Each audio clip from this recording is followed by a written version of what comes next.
नमस्कार दोस्तों, मैं ओम प्रकाश शाक्य एग्री हब से आप सभी का मैं स्वागत करता हूं। आज जो पढ़ने का पॉइंट है वो है वर्ण विचार। अगली कड़ी है वर्ण विचार की। उच्चारण स्थान के आधार पर वर्णों का वर्गीकरण किया गया है, वही आज हम पढ़ेंगे। ठीक है, चलो देखते हैं उच्चारण स्थान के आधार पर वर्णों के भेद। ठीक है, कौन सा वर्ण कहाँ से उच्चारण किया जाता है। ठीक है, इसी पर चर्चा हम करेंगे। ठीक है,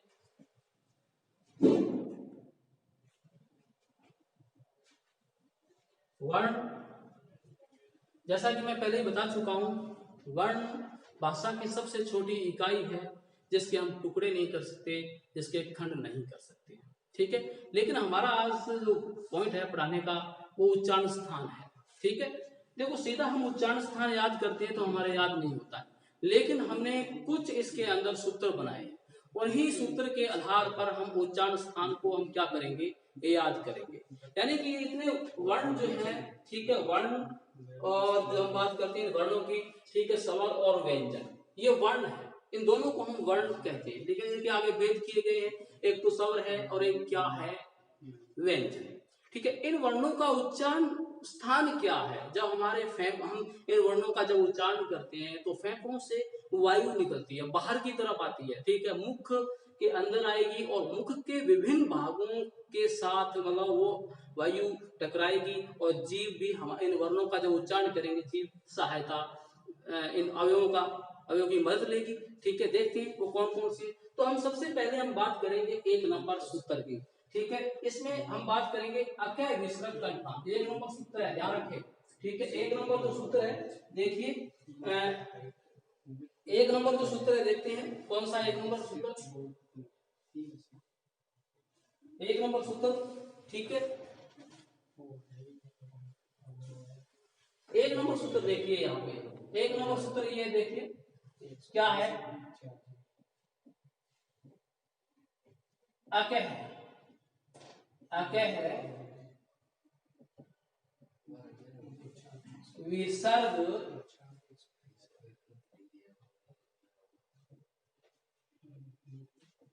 कंठ राम जी। अकह विसर्ग कंठ राम जी, ये एक सूत्र है। इस सूत्र के द्वारा हम याद करेंगे कि कंठ से कौन कौन हमारी जो जीवा है वो कंठ के सहयोग से किस प्रकार से इन वर्णों का उच्चारण करती है। ठीक है, हम इन्हीं पर चर्चा करेंगे। ठीक है, इसी तरीके से बिल्कुल, यानी कि इन वर्णों का उच्चारण स्थान क्या है। इन वर्णों का उच्चारण स्थान क्या है, कंठ है। ठीक है, यानी कि ये परीक्षा में सीधे सीधे प्रश्न पूछे जाते हैं कि कंठ से कौन कौन से वर्ण उच्चारित किए जाते हैं। जीवा हमारी सहायता लेती है, सहयोग लेती है, मदद लेती है। तो देखो सबसे पहले ज्यादा देखो ये सूत्र याद हो तो देखो ए आ गया। ए का मतलब क्या होता है, देखो ये सबसे पहले हम इसको हल करेंगे ए। ठीक है, ए जो है इसका मतलब हो गया ए और आ। ए और आ, इसका उच्चारण स्थान क्या है, कंठ है इसका उच्चारण स्थान। और इन वर्णों को क्या कहते हैं, कंठे कहा जाता है। तो देखिए मैं यहां लिख रहा हूं उच्चारण स्थान इनका है कंठ। ठीक है, क्या उच्चारण स्थान, कंठ है इनका उच्चारण स्थान। और इन वर्णों को क्या कहा जाता है, कंठे कहा जाता है। चलिए आगे की ओर बढ़ेंगे हम। ठीक है, फिर उसके बाद में देखिए क्या दे रखा है, क्या क्या वर्ग, क्या दे रखा है। तो क्या का मतलब क्या हुआ, देखो यहाँ पे ये क्या लिखा हुआ, देखो ये क्या वर्ग, मतलब इसका पूरा क्या मतलब बनता है, क्या वर्ग पूरा। ठीक है, ये किसमें आता है, इसका उच्चारण स्थान क्या है भाई, इसका उच्चारण स्थान क्या है, कंठ है। देखिए क्या है इसका उच्चारण स्थान, कंठ है। और इन वर्णों को क्या कहा जाता है, कंठे कहा जाता है। ठीक है, चलिए आगे की ओर बढ़ेंगे। अब ये क्या दे रखा है यहाँ पे, देखिए अकह है दे रखा है, ये देखो है। ठीक है, और ये देखो है, इसका उच्चारण स्थान बताइए क्या है, इसका भी उच्चारण स्थान क्या है, कंठ है। ठीक है, ये देखिए फिर उसके बाद में देखिए ये क्या लिखा हुआ है, विसर्ग। यानी कि विसर्ग का उच्चारण स्थान क्या है, इसका भी उच्चारण स्थान क्या है, इसका भी उच्चारण स्थान, इधर लिख देता हूं मैं थोड़ा, इसका भी उच्चारण स्थान क्या है बताइए, इसका भी उच्चारण स्थान कंठ। ठीक है, ये देखिए तो सूत्र सीधा सीधा हल कर दिए हैं हमने कि अकह विसर्ग कंठराम जी, अकह विसर्ग कंठराम जी। यानी हम बात करें जो संस्कृत के अंदर हम जो पहले पढ़ते थे, ठीक है, सूत्रों सूत्र से ही पढ़ते थे हम। ठीक है, ताकि हमें याद हो जाए। ठीक है, यानी कम शब्दों में अधिक से अधिक बात हमें क्या हो, याद हो जाए। ठीक है, तो यही है देखो। तो एक बार फिर मैं बता देता हूँ, अखय मिश्रण कंठ राम जी, अखय मिश्रण कंठ राम जी। ठीक है, तो देखियो ए का मतलब क्या हो गया, ए और आ। ठीक है, कै का मतलब क्या हो गया, पूरा कै वर्ग। ठीक है, और है का मतलब ये यहाँ है आ गया, और विसर्ग का मतलब ये ऊपर विसर्ग हो गया। मेरे ख्याल से बात समझ में आ गई होगी। ठीक है, चलिए आगे की ओर बढ़ेंगे। अगला जो सूत्र है हम बात करेंगे, ये तो था कंठ। इन वर्ण, इन सभी वर्णों को क्या कहा जाएगा, कंठे कहा जाएगा। इनका उच्चारण स्थान क्या है, कंठ है। ठीक है, और परीक्षा में सीधे सीधे प्रश्न पूछे जाते हैं। ठीक है, उसके बाद में अगला जो सूत्र हम बात करते हैं, 2 नंबर सूत्र जो है इचियस तालु राम। 2 नंबर जो सूत्र है देखिए, अब है इचियस, इचियस, इचियस तालु राम जी, इचियस तालु राम जी, इचियस तालु राम जी। ये देखिए 2 नंबर सूत्र है इचियस तालु राम जी। थोड़ा सा अभ्यास करने की जरूरत है, याद हो जाएंगे परीक्षा में सीधे। ठीक है, और प्रश्न जल्दी से जल्दी हल कर सकते हैं अपने। ई का मतलब क्या होता है, देखो सबसे पहले इस शब्द को हल करेंगे अपने। ये देखिए इस शब्द को हल करेंगे तो देखो इसमें क्या आएगा, सबसे पहले ई और ई आएगा। ठीक है, इनका उच्चारण स्थान क्या है, एचएस तालु रामजी, तालु स्थान है इसका उच्चारण स्थान। क्या है इसका उच्चारण स्थान, तालु है। और इनको क्या कहते हैं, ये वर्णों को तालव्य कहते हैं। क्या कहते हैं इनको, तालव्य। अगला देखिए इसके बाद में ये च आ गया, च। च देखेंगे आप, च का मतलब जिसने पहला सूत्र हल करना सीख लिया वो दूसरा अपने आप ही कर लेगा, उसको इतनी बताने की आवश्यकता नहीं मेरे ख्याल से। यानी कि दूसरा ये च आ गया, ये च वर्ग आ गया, पूरा च वर्ग है ये, पूरा च वर्ग। इसका उच्चारण स्थान बताइए क्या है, तालु है। क्या है, तालु है। इसका उच्चारण स्थान क्या बताइए, तालु। और इन वर्णों को क्या कहा जाता है, इन वर्णों को कहा जाता है तालु। ठीक है, चलो आगे की ओर बढ़ेंगे अपने। अब ये 2 शेष बच गए, ये और श बच गया, यश। ठीक है, अच्छे कर्म करेंगे तो अवश्य यश प्राप्त होगा। तो ये लीजिए यश, यह और श, यह और श। इनका भी उच्चारण स्थान क्या है बताइए, इनका भी उच्चारण स्थान हम बात करें तो तालु ही है। ठीक है, इनका जो उच्चारण स्थान है वो क्या है, तालु है। और इन वर्णों को कहा जाता है तालव्य। ठीक है, तो 1 नंबर सूत्र हमने क्या बताया, अकय मिश्र कंठ राम जी, हल कर दिया। 2 नंबर सूत्र बताया इचियस तालु राम जी।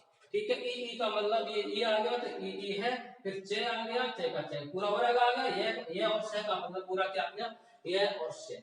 ठीक है, सिर्फ ये और श, ये का मतलब ये नहीं है कि इसके अंदर पूरा ये आ गया, नहीं ऐसा नहीं। ये दोनों पर गोले लगाएंगे यहाँ पे, यही होंगे। ठीक है, जो लगाया निशान, जो गोले लगाए वही वही होंगे। ठीक है, चलिए आगे की ओर हम बढ़ेंगे। अगला जो हम लिखेंगे, चलते हैं आगे की तरफ।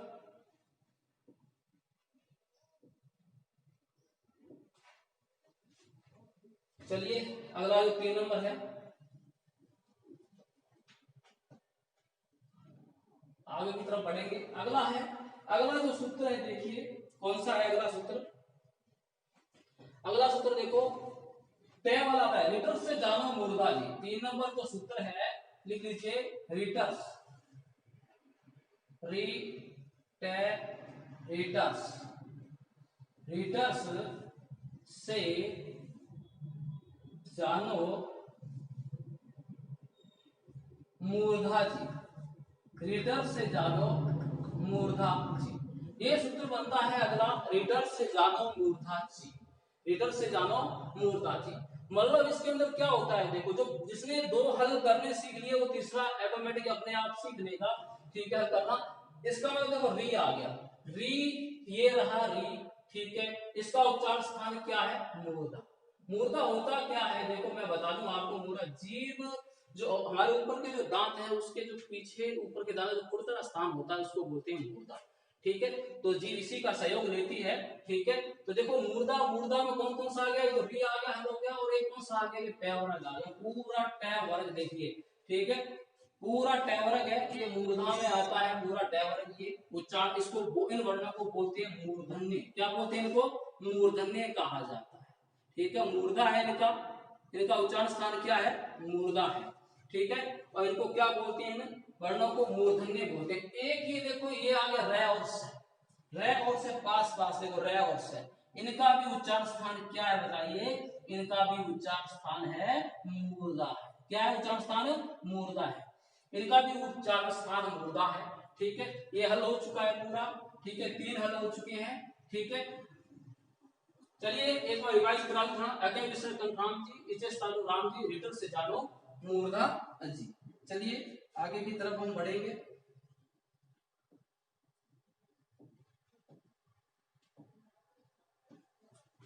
आगे की ओर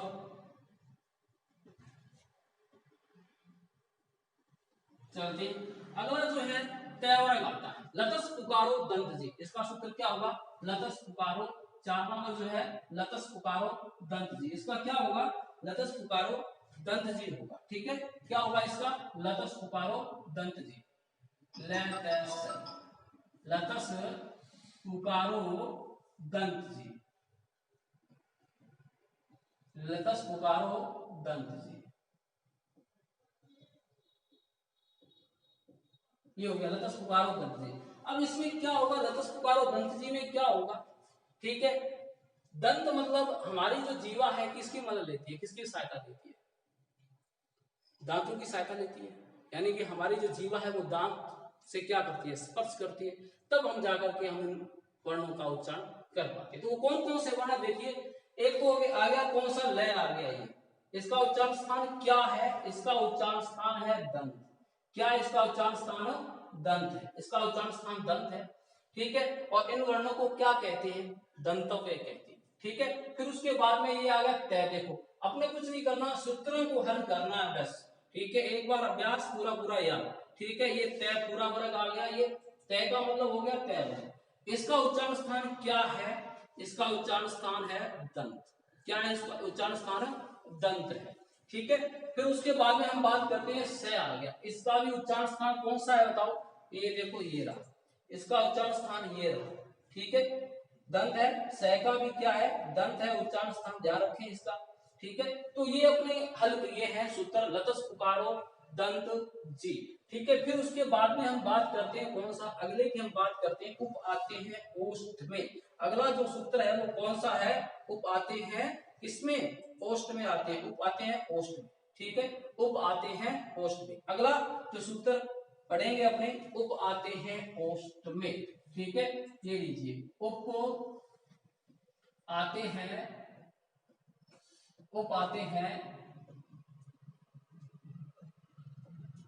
ओष्ठ में, उप आते हैं ओष्ठ में। ठीक है, ये सूत्र है। अब देखो उप एक उपसर्ग भी है, ध्यान रखना, एक उप उपसर्ग भी है। तो इसमें क्या हो जाएगा? उप आते हैं ओष्ठ में, तो देखो एक तो ये आ गया उ और उ। ठीक है, इसका उच्चारण स्थान क्या है बताइए? ओष्ठ। ठीक है, हमारे होठ है। ठीक है, इनके बगैर हम नहीं कर सकते इसका उच्चारण। ठीक है, ध्यान रखिए इसका। उप आते हैं ओष्ठ में। ठीक है, और उसके बाद में कौन सा आ गया? पूरा, ये देखो पै आ गया, पै। ठीक है, पै वर्ग पूरा आ जाएगा। देखो ये रहा पै वर्ग पूरा। ठीक है, इसका उच्चारण स्थान देखिए ये। ठीक है, यानी कि ओष्ठ है इसका उच्चारण स्थान। उप आते हैं ओष्ठ में, पै वर्ग पूरा आ गया। मतलब दो ही चीजें इसके अंदर, उ और पै पूरा वर्ग। ठीक है, ये किसमें आती है बताइए? ओष्ठ में आती है। इनका उच्चारण स्थान कौन सा है? ओष्ठ है। उसके बाद में हम बात करते हैं कौन सा? ए ऐ कहे कंठ तालु। अगला सूत्र है ए ऐ कहे कंठ तालु। अगला जो सूत्र है वो कौन सा है? ए ऐ कहे, ए ऐ कहे कंठ तालु। ए ऐ कहे कंठ तालु। ए ऐ कहे कंठ तालु। ए ऐ कहे कंठ तालु।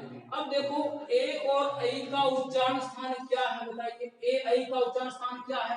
कंठ और तालु है। क्या है? ए ऐ का उच्चारण स्थान क्या है बताइए? कंठ और तालु।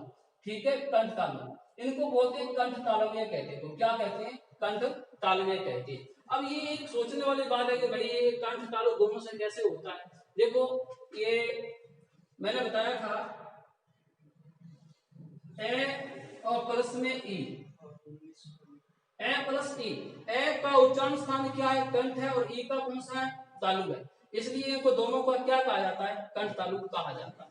ठीक है, चलिए आगे की ओर बढ़ते हैं। ओ औ कहे कंठोष्ठ, ओ औ कहे कंठोष्ठ। अगला जो सूत्र है वो है कौन सा है? अगला सूत्र, अगला जो सूत्र देखिए,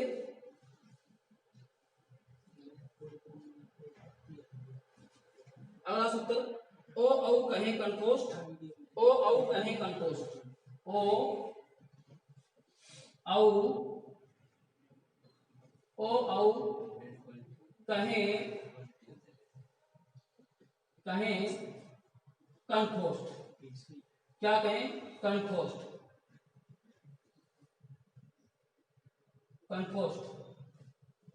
ओ औ कहें कंठोष्ठ, ओ औ कहें कंठोष्ठ, यानी कि ओ और औ का उच्चारण स्थान क्या है बताइए? कंठोष्ठ है। ओ औ का उच्चारण स्थान क्या है?